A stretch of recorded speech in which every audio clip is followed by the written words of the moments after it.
ഇല്ലാതിരുന്നിട്ടുണ്ടായതല്ല ഈ പ്രപഞ്ചം, അതുള്ളതാണ്. അതിനൊരു തുടക്കമോ അവസാനമോ ഇല്ല. അതിനൊരു സൃഷ്ടികർത്താവുമില്ല.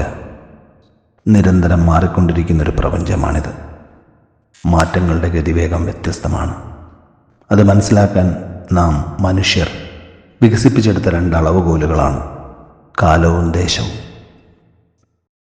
കാലത്തിലും ദേശത്തിലും നിൽക്കുന്നവയല്ല വസ്തുക്കൾ, മറിച്ച് കാലവും ദേശവും വസ്തുക്കളുടെ മാറ്റങ്ങളെ അളക്കാനുള്ള കോലുകൾ മാത്രം.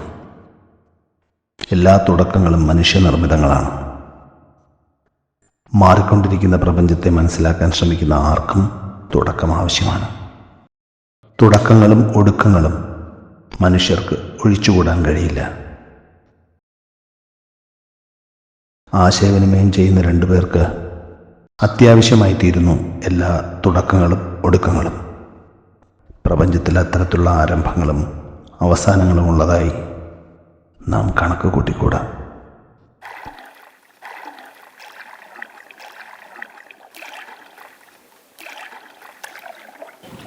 ഷൈന രൂപേഷ് ദമ്പതികൾ നമുക്കറിയാവുന്ന ആൾക്കാരാണ്. അവർ ഒരു ഇൻ്റർവ്യൂവിനിടയിൽ പറയുന്നുണ്ടായിരുന്നു, ജനാധിപത്യ വ്യവസ്ഥയേക്കാൾ നല്ലൊരു സിസ്റ്റം, ഒരു സംവിധാനം ഉണ്ടാകും. അത്തരത്തിലുള്ളൊരു സംവിധാനത്തിനെ പ്രതീക്ഷിക്കണം.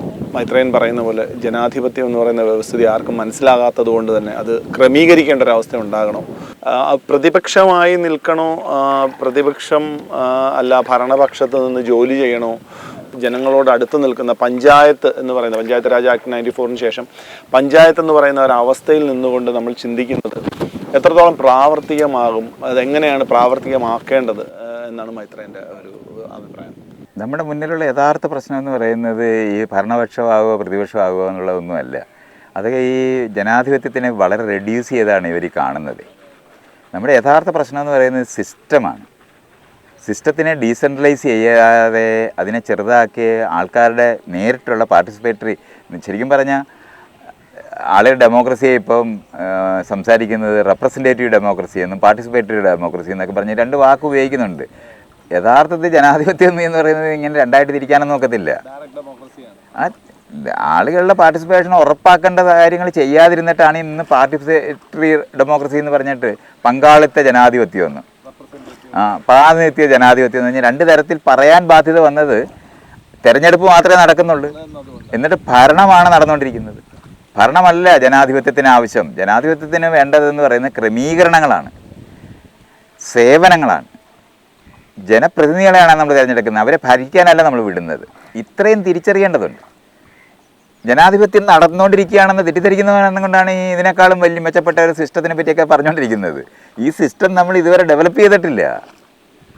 നമ്മളിപ്പോൾ ചെയ്തുകൊണ്ടിരിക്കുന്നതെന്ന് പറയുന്നത് രാജഭരണത്തിന് വേണ്ടി ഉണ്ടാക്കിയ സിസ്റ്റത്തിനെ ജനാധിപത്യത്തിന് ഉപയോഗിക്കാൻ പറ്റുമെന്ന് തെറ്റിദ്ധരിക്കുന്നവരുടെ ലോകത്താണ് നമ്മളിപ്പോൾ ഉള്ളത്.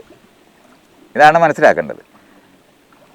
ഞാനിതിനെ ആൾക്കാർക്ക് മനസ്സിലാകാൻ വേണ്ടി എപ്പോഴും പറയുന്ന ഒരു ഉദാഹരണമാണ്, നല്ലൊരു ഉദാഹരണമായതുകൊണ്ട് വീണ്ടും പറയുകയാണ്.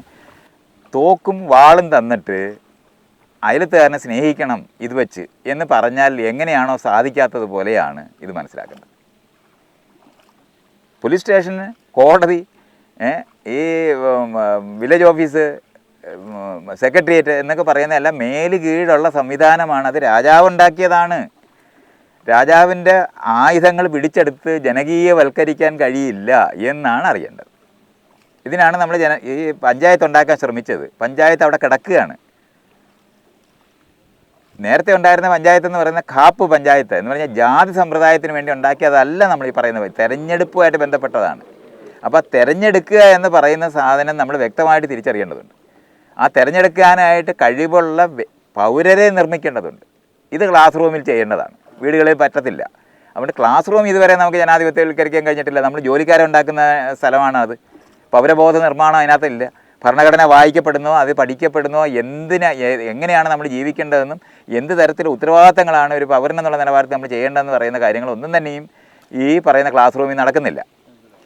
ക്ലാസ് റൂമിൽ നടക്കുന്നത് ഇപ്പോഴും തൊഴിലെടുക്കാനായിട്ട് പഠിപ്പിക്കുന്നതാണ്. ഏതെങ്കിലും സ്കില്ല് പഠിപ്പിക്കുന്നിടം വരെയാണ് ഉള്ളത്. അല്ലാതെ ഒരു സമയത്തും നമ്മൾ ഈ പറയുന്ന നിലവാരത്തിൽ പൗരബോധം ഉണ്ടാക്കുന്ന ഒരു കാര്യമോടെ പഠിപ്പിക്കുന്നില്ല. ആർക്കെങ്കിലും ഉപയോഗിക്കാൻ പറ്റുന്ന വസ്തുക്കളെ, ചലിക്കുന്ന വസ്തുക്കളെ നിർമ്മിക്കുന്ന ഇടമാണ് ഇന്ന് ക്ലാസ് റൂം. ഇത് ബ്രിട്ടീഷുകാർ ആരംഭിച്ചതാണ്.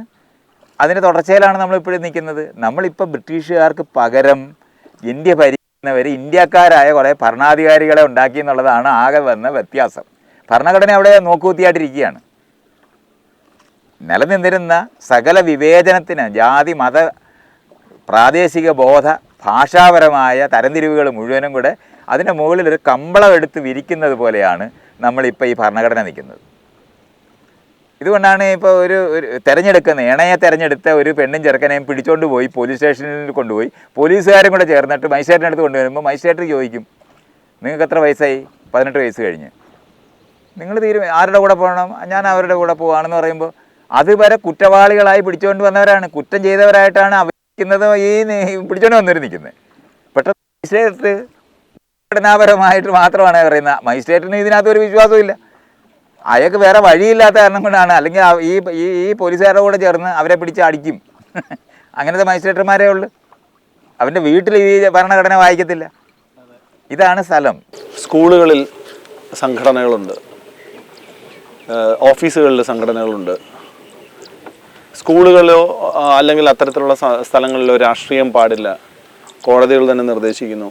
പക്ഷേ അവർക്ക് 18 വയസ്സിൽ നിങ്ങൾ വോട്ട് കൊടുക്കും, വോട്ട് ചെയ്യാനുള്ള മാൻഡേറ്റ് കൊടുക്കും. അപ്പോൾ അത് ഒരു ധാരണയുമില്ലാത്ത ഒരു പ്രത്യേക സിസ്റ്റത്തിൽ ഒരു വീട്ടിൽ, അത് മത ചിന്തകളുള്ള അല്ലെങ്കിൽ ഡൈനാസ്റ്റിയെ പ്രൊട്ടക്റ്റ് ചെയ്യുന്ന സാമ്പത്തികമായ തങ്ങളുടെ സുരക്ഷിതത്വം ആലോചിച്ച് ജീവിക്കുന്ന ആൾക്കാർക്കിടയിൽ നിന്ന് വളർന്നു വരുന്ന തീർത്തും പൊതു രാഷ്ട്രീയ ലക്ഷ്യം എന്ന് പറയുന്നത് അറിയാത്ത ഒരു കുട്ടിക്ക് അല്ലെങ്കിൽ ഒരാൾക്ക് 18 വയസ്സ് തികയുമ്പോൾ അയാൾക്ക് വോട്ടവകാശം ലഭിക്കുമ്പോൾ അയാൾ എങ്ങനെയാണ് ഒരു സിസ്റ്റത്തിൽ, അങ്ങനെ ഒരു സോക്കോൾഡ് സിസ്റ്റം പരാജയമാണെന്ന് നമ്മൾക്ക് അറിയാവുന്നത് കൊണ്ട് തന്നെ ആ സിസ്റ്റത്തിൽ എങ്ങനെയാണ് അവർക്ക് ഇടപെടാൻ പറ്റുക? നമ്മളിത് ഇങ്ങനെയാണ് മനസ്സിലാക്കേണ്ടത്. വളരെ 75 വർഷം കഴിഞ്ഞ് ഭരണഘടന നമ്മൾ ഈ 50 തൊട്ട് ഇപ്പോൾ നമ്മൾ 75 വർഷമായി. ഇനി സ്വാതന്ത്ര്യം കൂടെ ചേർത്തിട്ടാണെങ്കിൽ 78 വർഷമായി. എന്നിട്ട് നമ്മൾ ഈ പൗരബോധ നിർമ്മാണം എന്ന് പറയുന്നത് പ്രാഥമികമായി ആരംഭിച്ചിട്ടില്ല എന്നുള്ളതാണ്. അറിയാതെ അവിടെ ഇവിടെ കൂടെ കടന്നു വരുന്ന ചില ആശയങ്ങളും കാര്യങ്ങളുമാണ് പൗരബോധം എന്നാണ് വിചാരിക്കുന്നത്. ഇതുവരെ ക്ലാസ് റൂമിനകത്ത് സ്കൂളിൽ രാഷ്ട്രീയം പാടില്ല, കോളേജിൽ രാഷ്ട്രീയം പാടില്ല, 18ാമത്തെ വയസ്സിൽ വോട്ട് കൊടുക്കണം. പിന്നെ നമ്മൾ വെറുതെ ആലോചിച്ചാൽ മതി. 18ാമത്തെ വയസ്സിൽ വോട്ട് കൊടുക്കാനായിട്ട് എവിടുന്ന് പഠിച്ചു? ആർക്ക് വോട്ട് കൊടുക്കണം? ഞങ്ങളുടെ ആൾക്കാർക്ക് വോട്ട് കൊടുക്കണ ആണ് വീട്ടുകാർക്ക് അറിയാവുന്നത്. അതാണ് അവർക്ക് വോട്ട് ചെയ്യേണ്ടത്. പക്ഷേ ഞങ്ങളുടെ ആൾക്കാർക്ക് വോട്ട് ചെയ്യണം. അതുകൊണ്ട് ജാതി മതത്തിനനുസരിച്ചിട്ടുള്ള കാൻഡിഡേറ്റിനെ നിർത്താനായിട്ട് എല്ലാ രാഷ്ട്രീയ പാർട്ടിയും നിർബന്ധിക്കപ്പെട്ടു. തുടക്ക സമയത്ത് സ്വാതന്ത്ര്യ സമരത്തിന് ശേഷം പൗരന്മാരാണെന്ന് തെറ്റിദ്ധരിച്ചിട്ട് എല്ലാവരും കൂടെ ഈ പണിക്ക് അങ്ങോട്ട് പോയായിരുന്നു. അത് കഴിഞ്ഞിട്ടാണ് മനസ്സിലാകുന്നത് ഈ ആൾക്കാർ വോട്ട് എടുക്കണമെങ്കിൽ അവർക്ക് പരിചയമുള്ളവരും അവരുടെ ജാതിക്കാരും അവരുടെ മതക്കാരും ആയവർക്ക് മാത്രമേ വോട്ട് കൊടുക്കത്തുള്ളൂ എന്ന് മനസ്സിലായതോടെ രാഷ്ട്രീയ പാർട്ടി ഈ പണി നിർത്തി. പണ്ടാന്നേ കമ്മ്യൂണിസ്റ്റ് പാർട്ടിയിലൊക്കെ ഈ അന്യമത ജാതിയിലുള്ള ആൾക്കാരെ പ്രണയിച്ച് വിവാഹം കഴിച്ച കല്യാണം ഓഫീസിൽ ഈ പാർട്ടി ഓഫീസിലൊക്കെ വെച്ച് ചെയ്യുമായിരുന്നു. ഇന്നിപ്പോൾ അത് ചെയ്യേയില്ല. വോട്ട് പോകുന്ന കാര്യമാണെന്ന് എല്ലാവർക്കും അറിയാം.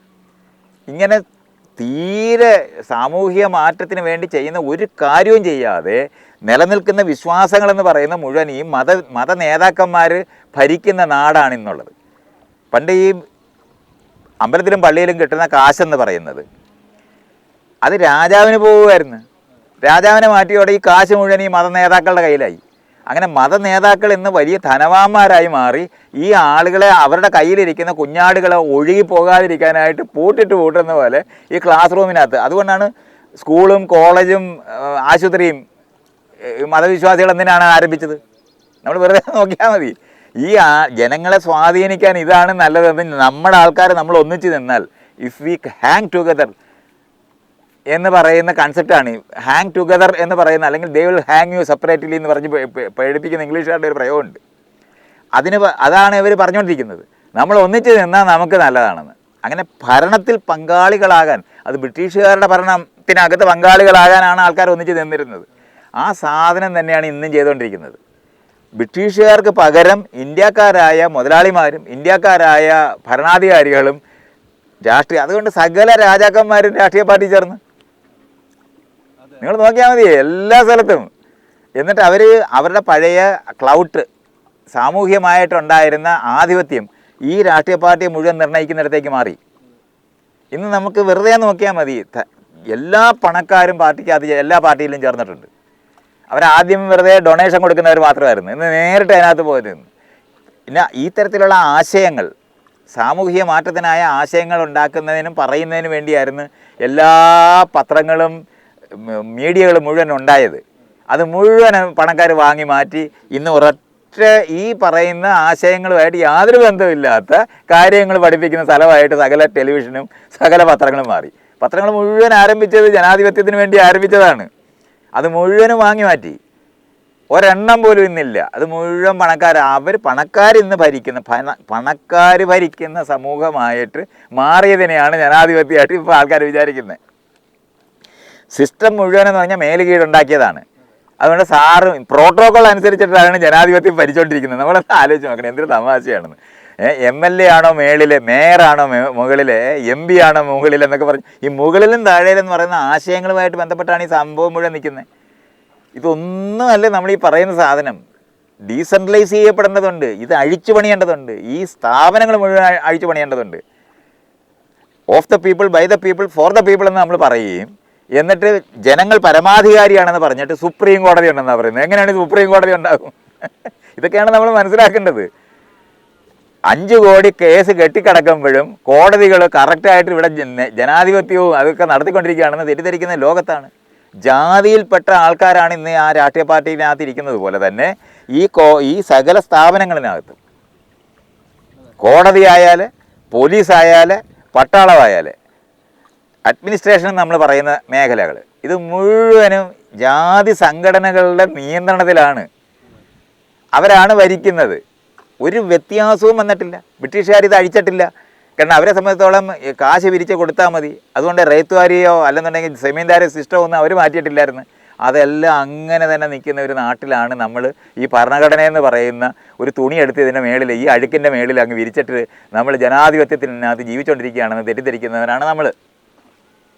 നമുക്ക് പരിഹാരങ്ങൾ നമ്മുടെ മുമ്പിൽ തന്നെ ഉണ്ട്.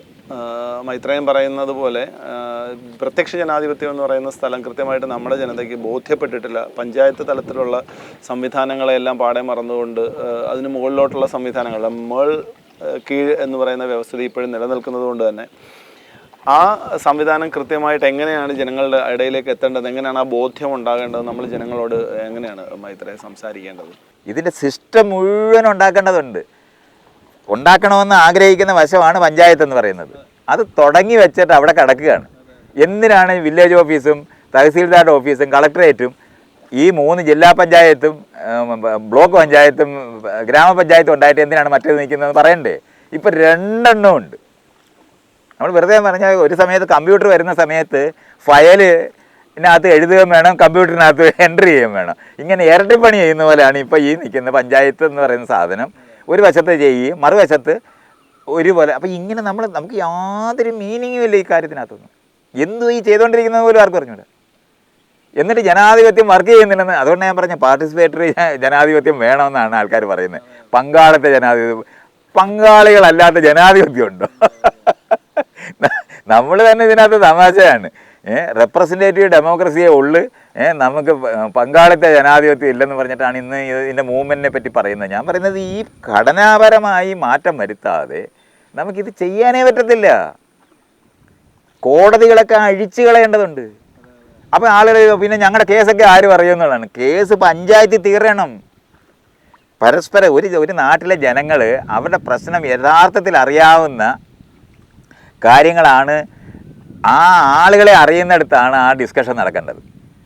അയലത്തെ ഇത് ആ പഞ്ചായത്തിനകത്ത് ഒരു ജൂറി സിസ്റ്റം പോലെ ഉണ്ടാക്കണം. അതെ, ഈ 94 ഈ ഇത് വന്നോ പഞ്ചായത്ത് രാജ് ആക്ട് വന്നതോടുകൂടി അതിനുള്ള സാധ്യത തുറന്നു. അതാണ് ആ തുറന്നത് അടച്ചു വെച്ചിരിക്കുകയാണ്. ബ്ലോക്ക് പഞ്ചായത്ത് എന്നൊക്കെ പറയുന്നത് എന്തിനാന്ന് പോലും ആർക്കും അറിഞ്ഞുകൂടാ. മറ്റേത് സമാന്തര ഭരണമാണ്. ഇലക്ഷൻ നടന്നില്ല, പഞ്ചായത്തിൽ ഇലക്ഷൻ നടക്കുന്നില്ല, നിയമസഭയിൽ ഇലക്ഷൻ നടക്കുന്നില്ല, ലോക്സഭയിൽ ഇലക്ഷൻ നടക്കുന്നില്ല, പക്ഷെ ഭരണം നടക്കും. അപ്പോൾ പിന്നെ എന്തിനാണ് ഈ ഇലക്ഷൻ? ഇതാണ് നമ്മളെ ചോദിക്കേണ്ടത്. എന്തിനാണ് പിന്നെ ഇലക്ഷൻ? അപ്പോൾ ഇത് സിസ്റ്റം ഓൾറെഡി ഉണ്ട്. ഭരിക്കാനുള്ള സിസ്റ്റം ഉണ്ട്. ഭരിക്കാനുള്ള സിസ്റ്റമാണുള്ളത്. ഭരണമാണ് ഒഴിവാക്കേണ്ടത്. എല്ലാ കാലത്തും പറയുന്ന പോലെ ബ്യൂറോക്രാറ്റിക് ഇതിപ്പോൾ ഉദ്യോഗസ്ഥ ഭരണത്തിനെയാണ് ജനാധിപത്യ ഭരണം എന്ന് വിചാരിക്കുന്നത്. ഇതാണ് ഈ കുടുങ്ങിയ സ്ഥലം. ഇതിനകത്ത് ആകെ നമ്മൾ മനസ്സിലാക്കുന്നത് എന്താണ്? നല്ല രാഷ്ട്രീയക്കാരൻ, ഞാൻ സംശുദ്ധ ഭരണം എന്നാണ് പറയുന്നത്. അഴിമതിയില്ലാത്ത രാഷ്ട്രീയക്കാരനെ തിരഞ്ഞെടുത്തു കഴിഞ്ഞാൽ പ്രശ്നം തീർന്നെന്നാണ്. അങ്ങനെയല്ല, ഈ സിസ്റ്റം അഴിമതിക്ക് ഉണ്ടാക്കിയതാണ്, നിയന്ത്രണത്തിനുണ്ടാക്കിയതാണ്, മറ്റുള്ളവരെ ഭരിക്കാനുണ്ടാക്കിയതാണ്, പോലീസ് സ്റ്റേഷനിൽ ആളുകളെ വിശ്വസിക്കാതിരിക്കാൻ വേണ്ടി ഉണ്ടാക്കിയതാണ്. അവരെ കള്ളന്മാരായിട്ട് കാണുന്നത്, എന്നാൽ പൊട്ടൻഷ്യൽ ക്രിമിനൽസ് ആയിട്ടാണ് ജനങ്ങളെ കാണുന്നത്. വ്യവസ്ഥിതിയുമായിട്ട് ബന്ധപ്പെട്ട് അല്ല, അത് തന്നെ നമ്മൾ ഞാൻ പോലീസ് സ്റ്റേഷനെ പറ്റിയാണ് പറയുന്നത്. പോലീസ് സ്റ്റേഷനിൽ ഒരാൾ ചെന്നാൽ അവരെ വിശ്വസിക്കരുതെന്നാണ് അവിടുത്തെ പോലീസുകാരോട്. ഇത് ജനങ്ങൾക്ക് വേണ്ടി ഉണ്ടാക്കിയിരിക്കുന്ന ഒരു സാധനമാണെന്ന് അറിഞ്ഞുകൂടാ. കാര്യമുണ്ട്, സ്വാതന്ത്ര്യം കിട്ടിയോ ഭരണഘടന വന്നപ്പോഴോ ഈ സ്ഥാപനങ്ങളിൽ ഇരിക്കുന്നവർക്ക് ആർക്കെങ്കിലും എന്തെങ്കിലും മാറ്റം നാട്ടിൽ വന്നു എന്ന് അവരറിഞ്ഞിട്ടില്ല. സ്വാതന്ത്ര്യം കിട്ടിയെന്ന് അറിയാത്ത സ്ഥാപനങ്ങളാണ് അഡ്മിനിസ്ട്രേഷൻ എന്ന് പറഞ്ഞിരിക്കുന്ന സെക്രട്ടേറിയറ്റ് തൊട്ട് താഴെ ഇരിക്കുന്ന പഞ്ചായത്ത് വരെ, പഞ്ചായത്തല്ല വില്ലേജ് ഓഫീസ് വരെ ഇരിക്കുന്നവർ, കളക്ടറേറ്റ്. ഇത് ഈ സ്ഥലങ്ങളിൽ ഒന്നും തന്നെ അറിഞ്ഞിട്ടേ ഇല്ല. ഇന്ത്യക്ക് കോടതി ഇതുവരെ കേട്ടിട്ട് പോലും ഇല്ല ഇന്ത്യക്ക് സ്വാതന്ത്ര്യം കിട്ടിയ കാര്യം. ഇതൊക്കെയാണ് നമ്മൾ പോലീസ് സ്റ്റേഷനിൽ അവർക്ക് അറിഞ്ഞു പോലും കൂടാ എന്താണ് ഈ സംഭവിച്ചിരിക്കുന്നതെന്ന്. കുറേ പേര് മുണ്ടും മടക്കി കുത്തി അകത്തോട്ട് കയറി വരുന്നതാണ്. കാരണം അനുസരണയോടെ വരുന്നില്ലെന്നാണ് പോലീസുകാർ അനുഭവിക്കുന്നത്. ഞാൻ പറഞ്ഞ അറിയുന്നില്ലെങ്കിൽ ഇപ്പം 1947 ആഗസ്റ്റ് 15 ഇന്ത്യക്ക് സ്വാതന്ത്ര്യം കിട്ടിയെന്ന് പറയുന്നത് ഈ ഏതെങ്കിലും ഇൻസ്റ്റിറ്റ്യൂഷൻ അറിയണ്ടേ? ഇനി ഭരണഘടന ഡിക്ലെയർ ചെയ്ത ജനുവരി 26 27 ഈ വന്നിരിക്കുന്ന ആൾ പൗരനല്ല, പ്രജയല്ല, പൗരനാണെന്ന് തോന്നിയ ഏതെങ്കിലും ഒരു ഓർഗനൈസേഷൻ ഉണ്ടോ? ഇതാണ് പ്രശ്നം. അതുകൊണ്ടാണ് അപേക്ഷ എഴുതി കൊടുത്തുകൊണ്ടിരുന്നത്. ഇപ്പോഴും അപേക്ഷ തന്നെയാണ് എഴുതി കൊടുക്കുന്നത്. അതിൻ്റെ വാക്ക് ഞാൻ ഇതുപോലെ ഇങ്ങനെ പറയാൻ തുടങ്ങിയപ്പോൾ ഇപ്പോൾ അപേക്ഷയെന്ന് എഴുതണ്ടെന്ന് പറയുന്നത്. അല്ലാതെ ഞാൻ ആവശ്യപ്പെടുന്നു, എൻ്റെ അവകാശമാണ് റേഷൻ കാർഡ്, എൻ്റെ അവകാശമാണ് ഈ എന്താണ് ആധാർ കിട്ടേണ്ടത്, എൻ്റെ അവകാശമാണ് പാസ്പോർട്ട് എന്നല്ല, അനുഗ്രഹമായിട്ടാണ് കാണുന്നത്. കൈവക്ക് പിടിച്ച് നിൽക്കുകയാണ്. ഇപ്പോൾ നമ്മൾ കൂടെ പോയിട്ട് ഇതുപോലുള്ള എന്തെങ്കിലും ഒന്ന് സഹായിച്ചു കഴിഞ്ഞാൽ ആൾക്കാരുടനെ കാലയിൽ നമസ്കരിക്കാൻ തുടങ്ങും. ഇവിടെ ഈ പാദപൂജ ചെയ്യുന്ന കഴുതകളെയാണ് ഇപ്പോഴും ഈ പറഞ്ഞുകൊണ്ടിരിക്കുന്നത്, ഈ ക്ലാസ് റൂമിനകത്ത് പഠിപ്പിച്ചുകൊണ്ടിരിക്കുന്നത്. മഹത്തായ അറിവ് പണ്ടേ ഉണ്ടെന്നാണ്. ജനാധിപത്യത്തിനെ പറ്റി എന്തറിയാവുന്ന ഏത് ഗുരുവാണ് ലോകത്തുള്ളത്? ഇതൊന്നുമില്ലെന്ന് നമ്മൾ അറിയണ്ടേ? ഈ പറയുന്ന മതവിശ്വാസങ്ങളുമായിട്ട് ബന്ധപ്പെട്ട് നിൽക്കുന്ന ഒരു സാധനവും പോലും ജനാധിപത്യത്തിന് പോരായ്മയെന്ന് മാത്രമല്ല വിരുദ്ധമാണെന്നുള്ളത് അറിയേണ്ടത്. അല്ലെങ്കിൽ പിന്നെ നമ്മളെന്തിനാണ് രാജാവിനെ മാറ്റിയത്? ഇതാണ് അറിയേണ്ടത്. രാജാവിനെ എന്തിനു മാറ്റി? കുറേ 25 രാജാക്കന്മാരെ ഉണ്ടാക്കാനല്ല രാജാവിനെ മാറ്റിയത്, ഭരണം ഒഴിവാക്കാനാണ്, സഹകരണം ഉറപ്പാക്കാനാണ്, അറിഞ്ഞ് പ്രവർത്തിക്കുന്നത് ചെയ്യാനാണ്, ആൾക്കാർക്ക് ഉണ്ടാകുന്ന റിസോഴ്സസ് പങ്കുവയ്ക്കാനാണ്. ഇതാണ് ജനാധിപത്യം എന്ന് പറയുന്നത്. ആളുകൾ അറിഞ്ഞ് കൂട്ടായ്മയായിട്ട് പ്രവർത്തിക്കുന്നതിനും പരസ്പരം സഹകരിക്കുന്നതിനും വേണ്ടിയാണ് നമ്മൾ ജനാധിപത്യം ഉണ്ടാക്കിയത്. അല്ലാതെ ആരെങ്കിലും ഒരുത്തന്മാർ കയറി ഭരിക്കാനല്ല, നല്ല ഭരണം കാഴ്ചവെക്കാനല്ല. രാഷ്ട്രീയക്കാർ വിചാരിക്കുന്ന ഭരിക്കാനാണ് കയറുന്നതെന്നാണ്, എലക്ട് ചെയ്യുന്ന ജനങ്ങൾ വിചാരിക്കുന്ന ഭരിക്കാനാണെന്ന് വിടുന്നതെന്ന് ഇങ്ങനെയാണ് വിചാരിക്കുന്നത്. പിന്നെന്ത് ചെയ്യും? ഇതൊക്കെയാണ് നമ്മൾ മനസ്സിലാക്കേണ്ടത്. ഈ മേഖല മനസ്സിലാക്കാതെ നമ്മളിനി എന്തെല്ലാം ചെയ്താലും ശരി, കുടം കമത്തി വെച്ച് വെള്ളം ഒഴിക്കുന്ന പോലെയാണ് ഇന്ന് നമ്മൾ ജനാധിപത്യ പ്രവർത്തനങ്ങളെന്ന് പറയുന്നത് മുഴുവൻ ചെയ്യുന്നത്. ഇത്രയും നമ്മൾ അറിയണം. ഇത് മനസ്സിലാക്കി പെരുമാറാനല്ലാതെ നമ്മളിനി എത്ര വിചാരിച്ചാലും ശരി ഒരു തരത്തിലും ഈ മാറ്റം ഉണ്ടാകത്തില്ല. അഴുക്ക് ചാൽ വൃത്തിയാക്കി നന്നാക്കുക എന്നുള്ളതിനുപരി പൊളിച്ചു വാർക്കൽ എന്നത് തന്നെയാണ് മാർഗം എന്നല്ലേ മൈത്രേയൻ്റെ അഭിപ്രായം? കാരണം അത് അറിഞ്ഞുകൂടാതെ നമുക്ക് ഒരു സിസ്റ്റത്തിൻ്റെ പിറകെ എല്ലാവരും സഞ്ചരിക്കുമ്പോൾ ആ സിസ്റ്റമല്ല യഥാർത്ഥത്തിലുള്ള സിസ്റ്റം എന്ന് നമുക്ക് അവരെ ബോധിപ്പിക്കേണ്ടതില്ലേ? ഘടനാപരമായി മാറ്റിയേ പറ്റൂ. പഞ്ചായത്ത് വികസിപ്പിക്കുക എന്ന് പറഞ്ഞാൽ പാർട്ടിസിപ്പേഷൻ, ഗ്രാമസഭയിലോ വാർഡ് സഭയിലോ ആളുകൾ 100 പേരുണ്ടെങ്കിൽ അസുഖം പിടിച്ച് കിടക്കുന്നവരൊഴിച്ച് ബാക്കി മുഴുവൻ പേര് അവിടെ പങ്കെടുക്കേണ്ടതുണ്ട്. അവരിതിനകത്ത് പങ്കാളികളായിട്ട് കേസ് സാധനങ്ങൾ, ഇപ്പം നമ്മൾ പോലീസ് കൊടുക്കുന്ന പരാതി, അതേപോലെ തന്നെ ഇതിനകത്ത് കോടതി കൊണ്ടുപോയി കൊടുക്കുന്ന പരാതികൾ ഈ പഞ്ചായത്തിൽ അതിനു വേണ്ടിയുള്ള സിസ്റ്റം ഉണ്ടാക്കേണ്ടതുണ്ട്. ജൂറി സിസ്റ്റം പോലെ ഉണ്ടാക്കേണ്ടതുണ്ട്. ഈ നാട്ടിലുള്ളവരെ മുഴുവൻ പരസ്പരം അറിയുന്ന ആൾക്കാരെ വേണം അവിടെ ഇരിക്കാൻ. അപ്പോൾ ഇവർ തമ്മിൽ യഥാർത്ഥത്തിൽ നടക്കുന്ന പ്രശ്നം എന്താണെന്ന് കാണാൻ പറ്റും. പ്രത്യക്ഷത്തിലാകും. അവിടെ തീരുമാനം എടുക്കണം. നമ്മൾ ഏത് കോടതിയിൽ പോയി ഒരു വിധി വന്നാലും ഏതെങ്കിലും ഒരു പക്ഷത്തിന് മാത്രമേ ഉള്ളൂ. അതിന് മേപ്പോട്ട് പോയിക്കൊണ്ടിരുന്നാൽ അവസാനം 2 പേർക്കും പറ്റുന്ന തരത്തിലുള്ള വിധിയുണ്ടോ? ഇതൊന്നുമില്ല. വെറുതെയാണ് ഈ 25 വർഷം നമ്മൾ ഈ കോടതി കളയുന്നത്. ഇതുകൊണ്ടാണ് നമ്മളിത് മനസ്സിലാക്കേണ്ടത്. പഞ്ചായത്തിൽ എടുക്കുന്ന തീരുമാനം പരമാവധി ന്യായമായി ചെയ്യുന്നതിന് തരത്തിലുള്ള സിസ്റ്റം ഉണ്ടാക്കി എടുക്കുക എന്നുള്ളതാണ്. അവരെ ഈ ആളുകളെ മുഴുവൻ അറിയുന്നവർ തന്നെ അതിനകത്തുണ്ടാകണം. അപ്പോൾ പക്ഷപാതപരമല്ലാതെ ഒരു ജൂറി സിസ്റ്റം പോലൊരു സാധനം ഉണ്ടാക്കുകയാണെങ്കിൽ പരാതി അവിടെ പറഞ്ഞു കഴിഞ്ഞാൽ അവിടെ ഇപ്പം നമ്മൾ എന്താണ് അദാലത്ത് എന്നൊക്കെ പറയുന്ന ഈ സാധനം മുഴുവൻ നമുക്കിവിടെ ചെയ്യാൻ പറ്റും. ഈ ഏരിയകളാണ് കോടതിക്ക് പുറത്ത് സെറ്റിൽമെൻ്റ് എന്ന് പറഞ്ഞ കാര്യങ്ങൾ പറയുന്നത് പോലെ അത് പഞ്ചായത്തിൽ ഈ സെറ്റിൽമെൻറ്റ് ചെയ്യാൻ തുടങ്ങിക്കഴിഞ്ഞാൽ ഇത് മാത്രമല്ല, ഈ പോലീസ് സ്റ്റേഷൻ മാറിയിട്ട് പൗരസഹായ കേന്ദ്രമാണ് ഉണ്ടാകേണ്ടത്. ഇതാണ് നമ്മൾ അറിയേണ്ടത്, പൗരസഹായ കേന്ദ്രം. ഇതുണ്ടാകാതെ നമ്മളിനി എന്തെല്ലാം വിചാരിച്ച് പോലീസ് സ്റ്റേഷൻ നന്നാക്കാൻ പറ്റത്തില്ല. ജനമൈത്രി പോലീസ് എന്ന് പറഞ്ഞാൽ എന്താ പറയുന്നതാണ്, മണമുള്ള തീട്ടം എന്നാണ്. അങ്ങനെയാണിത്, അങ്ങനെ ഒരു യുക്തിയേ ഇല്ല. പോലീസിങ് എന്ന് പറഞ്ഞാൽ മുകളിൽ നിന്ന് താഴേക്ക് നോക്കി നിയന്ത്രിക്കുന്നതിനാണ് പോലീസിങ്. പൗരസഹായം എന്ന് പറഞ്ഞാൽ നമ്മളെന്ന് പറഞ്ഞാൽ ചെല്ലുന്ന ആളിനെ സഹായിക്കുന്നതിന് വേണ്ടിയുള്ള ഇടമാണ് ഉണ്ടാകേണ്ടത്. ഈ മേഖലയൊക്കെ മനസ്സിലാക്കാതെ പാർട്ടിസിപ്പേറ്ററി ജനാധിപത്യമൊന്നും റെപ്രസെൻറ്റേറ്റീവ് ഡെമോക്രസി എന്ന് പറഞ്ഞ് വ്യത്യസ്തമായ എന്തോ ഉണ്ടെന്നുള്ള നിലവാരത്തിൽ ഈ അഭിനയിക്കുക എന്ന് പറയുന്നത് വളരെ കഷ്ടം പിടിച്ച സ്ഥലമാണ്. നമ്മൾ ജനാധിപത്യത്തിൻ്റെ പ്രാക്ടീസ് ആരംഭിക്കുക എന്ന് പറഞ്ഞാൽ ക്ലാസ് റൂമിൽ പഠിപ്പിക്കേണ്ടതുണ്ട്. അവിടെ ക്ലാസ് റൂമിനകത്ത് ആൾക്കാർ ഒന്നിച്ചിരിക്കേണ്ടതുണ്ട്. രൂപത്തിൽ ഇപ്പം ഞാൻ ഇതൊക്കെ ഇരുന്ന് പുതിയൊരു സിനിമ വന്ന് എന്തായാലും ആൾക്കാരത് കാണുകയും കേൾക്കുകയും ഒക്കെ ചെയ്തിട്ടുണ്ട്. പക്ഷെ അവിടെ വീണ്ടും പഴയ പഠിപ്പീരാണ് നടക്കുന്നത്. അവിടെ വിഷയത്തിനെ പറ്റി സംസാരിക്കുന്നില്ല, നാടിനെ പറ്റി സംസാരിക്കുന്നില്ല, ലോകത്തിനെ പറ്റി പറയുന്നില്ല. അല്ലാതെ എന്ന് പറഞ്ഞ് ഇരുന്നാൽ മാത്രം പോരാ, അത് അതിൻ്റെ ഒരു പ്രാഥമിക ഘടനയാണ്. ജാതിയിൽ ഫ്രണ്ടിലും ബാക്കിലും ഇരുന്ന് ആ സാധനം മാറി നമ്മൾ ഈ പറയുന്ന മെക്കാനിസം ഉണ്ടാക്കുന്നതിന് വേണ്ടിയാണ് അത് ചെയ്യേണ്ടത്. ഇതൊക്കെയാണ് അറിയേണ്ടത്. ഈ മേഖലയെപ്പറ്റി പഠിപ്പിക്കാതെ ക്ലാസ് റൂമിനകത്ത് ആണിനെയും പെണ്ണിനെയും തരംതിരിച്ചിരുത്തുന്നിടത്താണ് ഇപ്പം ഇരിക്കുന്നത്. കാരണം പുറത്ത് ജാതിയും മതവും പഠിപ്പിക്കും. ഇപ്പം സ്കൂളിൽ ചെന്ന് ലിംഗവിവേചനം കൂടെ പഠിക്കും. അങ്ങനെ 3 വിവേചനം ഒന്നിച്ച് പ്രാക്ടീസ് ചെയ്യുന്ന ആൾക്കാരെയാണ് ഉണ്ടാക്കി വിട്ടുന്നത് കഴിഞ്ഞ 75 വർഷമായിട്ട്. എന്തൊരു അവസ്ഥയാണ് ഇതൊക്കെ. നമ്മളാണ് ഇതൊക്കെ മനസ്സിലാക്കേണ്ടത്. നമ്മുടെ നാട്ടിനകത്തല്ല, ലോകത്ത് നമുക്ക് ഇത്രയധികം ഇതിനു വേണ്ടി പരുവപ്പെട്ട്, ജനാധിപത്യത്തിന് പരുവപ്പെട്ട് കിടക്കുന്ന ഒരു ഇടമാണ് കേരളം. അത്രയും കാര്യങ്ങൾ ഈ വിഷയങ്ങൾ ചർച്ച ചെയ്യും. കാരണം എല്ലായിടത്തും സ്കൂളുണ്ടായി, എല്ലായിടത്തും ലൈബ്രറി ഉണ്ടായി. അങ്ങനെ ഒരു സ്ഥലം ലോകത്തില്ല. ഇന്ത്യ മുഴുവനും കൂടെ എടുത്താൽ കേരളത്തിലുള്ള അത്രയും ലൈബ്രറി ഇല്ല. 8,000 ചില്ലുവാനം ലൈബ്രറി ഉള്ള നാടാണ് കേരളം. UP-യിൽ 400 ചില്ലുവാനം ഉള്ളത്, എന്ന് പറഞ്ഞാൽ 1000 പോലും ഇല്ല.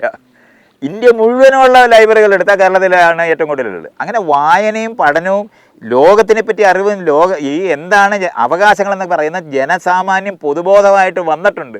പക്ഷേ അവർക്കൊരിക്കലും അതിൻ്റെ പ്രാക്ടീസസ് ചെയ്യുന്ന സ്ഥലങ്ങൾ ഒരിക്കലും ഉണ്ടാക്കി നമ്മൾ കൊടുത്തിട്ടില്ല. ഇതുകൊണ്ടാണ് നമ്മളിത് മനസ്സിലാക്കേണ്ടത്. അതുകൊണ്ട് ആ മേഖല മാറ്റുക, ആ മേഖല ചെയ്യുക, ഇതിൻ്റെ ഘടനാപരമായ മാറ്റം ഉണ്ടാക്കുക എന്നുള്ളതാണ് വേണ്ടത്.